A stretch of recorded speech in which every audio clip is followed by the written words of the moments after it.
नमस्कार, मैं भूपेंद्र पटवा। एकता न्यूज में आपका स्वागत है। चलते हैं खबरों की ओर। धमतरी में सर्व हिंदू संस्था का गठन किया गया है। संगठन का उद्देश्य शहर की धार्मिक, सामाजिक सहित अन्य विषयों पर समन्वय के साथ काम करना बताया गया। बुधवार को संगठन के पदाधिकारियों ने प्रेस वार्ता ली, जिसमें संगठन के उद्देश्यों को बताया गया।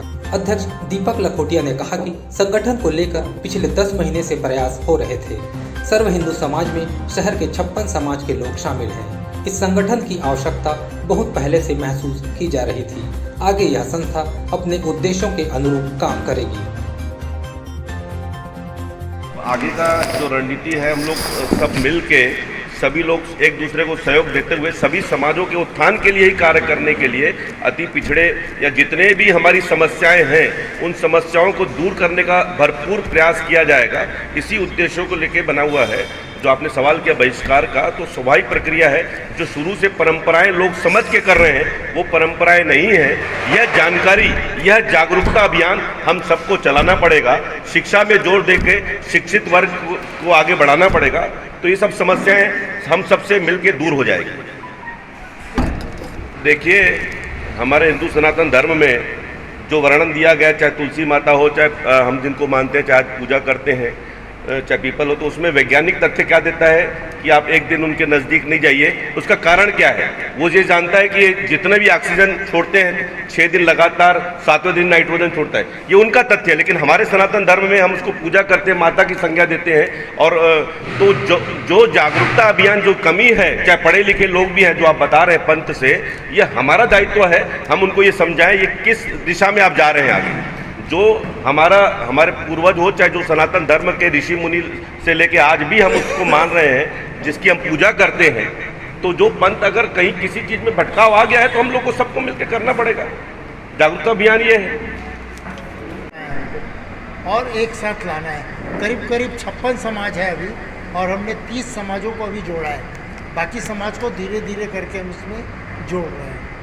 जहाँ तक पिछड़ा वर्ग समाज की बात में कह रहे हैं, सबसे ज़्यादा अव्यवस्था कहा जा सकता है। जहाँ पर हम लोग लेकर तो सबसे पहले इसको हम लोग लेंगे और एक एक करके आगे इसको करना है। और आवश्यक भी है ना, वो जो बताया वो बहुत ज़रूरी है।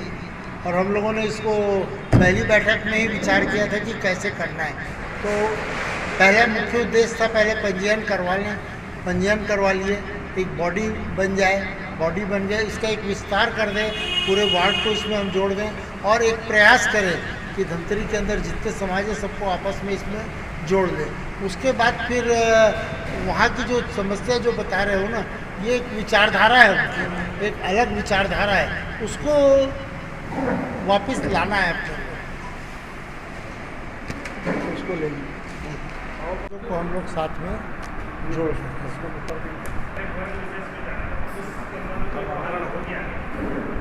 हम लोगों का मेन जो उद्देश्य है ना, आपस में सामंजस्य स्थापित करके इसका एक मार्ग निकालना है। धर्मांतरण एक मुद्दा है, बड़ा मुद्दा है, लेकिन मेन उद्देश्य जो हम लोग लेके चल रहे हैं, एक विवाद होता है, बड़ा रूप ले लेता है, सभी शहर के लोग हैं, उसमें एक सामंजस्य स्थापित करवाना और उसको साफ करना, ये मुख्य उद्देश्य है। चाहे वो धर्मांतरण हो, चाहे और कुछ हो, उसको भी समाप्त करवाना है। प्रयास के पश्चात ये विधिवत रूप में आ गया है शहर में। अब सर्व हिंदू समाज गठित हो गया है। उनका विभिन्न प्रकार के उद्देश्य बनाए गए हैं और साथ ही साथ बैलाज भी तैयार किए गए हैं। उस बैलाज में सारी परिस्थितियां वर्णित कर दी गई है कि कौन सदस्य रहेगा, कैसे कैसे सदस्य रहेंगे, आजीवन सदस्य कैसे रहेंगे, सामान्य सदस्य कैसे रहेंगे, उनका क्या क्या क्राइटेरिया है, ये सारे बैलाज में तय कर लिए गए हैं। और बैलाज के अनुरूप जो उद्देश्य होना चाहिए, जो सरकार चाहती है, जो मंशानुरूप, ताकि शहर में समरसता कायम रहे, और उस हिसाब से ये उद्देश्य बनाए गए हैं, जिसमें सबसे पहला है हिंदू समाज के हर वर्ग के उत्थान के लिए कार्य करना। ये पहला उद्देश्य है। दूसरा उद्देश्य है सनातन धर्म के प्रचार प्रसार और संरक्षण हेतु गोष्ठी, सम्मेलन, कथा आदि का आयोजन करना है। तीसरा इसका उद्देश्य है विभिन्न धर्मों, पंथों, विचारधाराओं के मध्य सामाजिक समरसता हेतु कार्य करना हिंदू समाज का ये उद्देश्य ये भी है। उसके बाद है सनातन परंपरा के मठ, मंदिर, राष्ट्रीय स्मारक, सांस्कृतिक धरोहर का निर्माण, संरक्षण एवं संचालन करना।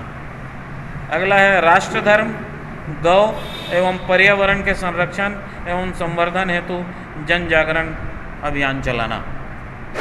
अगला है समाज से वंचित, कमजोर, अपंग, विधवा, अशिक्षित किसी भी ज़रूरतमंद के हितों के लिए कार्य करना। अगला है सर्व हिंदू समाज के उत्थान, संरक्षण एवं संवर्धन के लिए कार्य कर रहे विभिन्न लोगों, संस्थाओं, संगठनों एवं समाजों के बीच सीधा समन्वय स्थापित करना सर्व हिंदू समाज का ये उद्देश्य बनाया गया है।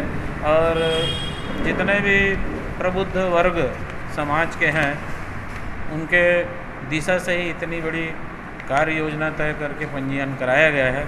अब आगे भी उन्हीं के मार्ग निर्देशन में सर्व हिंदू समाज को शहर में कार्य करना है और आपके संबल और आपके सहयोग की अथक आवश्यकता है। धन्यवाद। एकता न्यूज़ में आज बस इतना ही। अगले बुलेटिन में फिर मिलेंगे, तब तक के लिए नमस्कार।